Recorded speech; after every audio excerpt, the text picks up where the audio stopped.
प्रणाम श्रोतागण। चौपाई 17 अयोध्या कांड।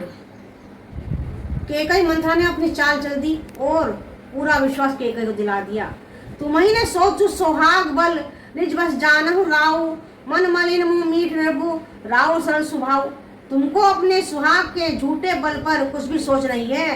राजा को अपने वश में जानती हो, किंतु राजा मन के मैले और मुंह के मीठे हैं और आपका सीधा स्वभाव है। आप कपट चतुराई जानती ही नहीं हो।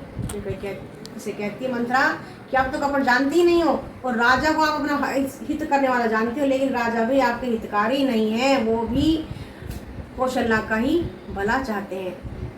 चतुर गंभीर राम महतारी, बिचु पाए निज बात समारी। पठे भ्रतु भूप ननि औरे, राम मातु मत जानम उरवरे। राम की माता कौशल्या बड़ी चतुर और सियानी है, उसकी था कोई नहीं जानता। उसने मौका पाकर अपनी बात बना ली। राजा ने जो भरत को ननिहाल भेज दिया, उसमें आप बस राम की माता की ही सलाह समझिए। यानी कि क्योंकि भरत और शत्रुघ्न उस समय ननिहाल में थे, तो कहती है कि जो वो ननिहाल गए हुए ना, उसमें भी कौशल्या की ही चाल है।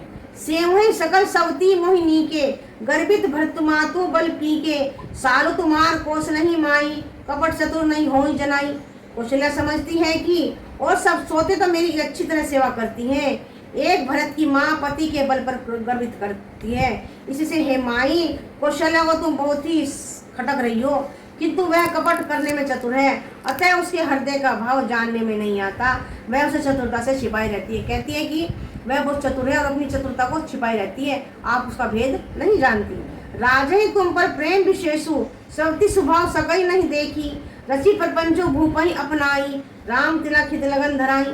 राजा का तुम पर विशेष प्रेम है, कौशल्या सोच के स्वभाव से ही उसे देख नहीं सकती, इसलिए उसने जाल रचकर राजा को अपने वश में कर लिया है। राम के राज तिलक के लिए लग्न निश्चय कर लिया है और भरत की अनुपस्थिति, वो भी भरत की अनुपस्थिति में, जबकि भरत ननिहाल गए हुए हैं, उनकी अनुपस्थिति में उसने चाल चल दी है। यह कुल रचित उचित राम को टीका, सभई सोहाई मोहि सुठिनी का। अगली बात समझूं डर मोही, देव देव फिर सो फल जोही। राम को तिलक हो, यह रघुकुल की उचित है और यह बात सभी को सुहाती है और मुझे तो बहुत ही अच्छी लगती है, परंतु मुझे तो आगे की बात विचार कर डर लगता है। देव उलटकर इसका फल उसी कौशल्या को दे। कहती है कि मुझे भी अच्छा लग रहा है, लेकिन मुझे आगे के बारे में सोचकर डर लग रहा है कि कहीं राम राजा बन गए तो कहीं तुम्हें राजा दशरथ भुला ना दे। ऐसी कपट भरी बातें से केकई का मन मंथरा दासी घुमा देती है और ये सब देवताओं के ही चली चाल होती है। बोल सियावर रामचंद्र की जय। चौपाई 17 को में विश्राम देते हैं। बोल सियावर रामचंद्र की जय। माता सीता की जय। जय श्री राम।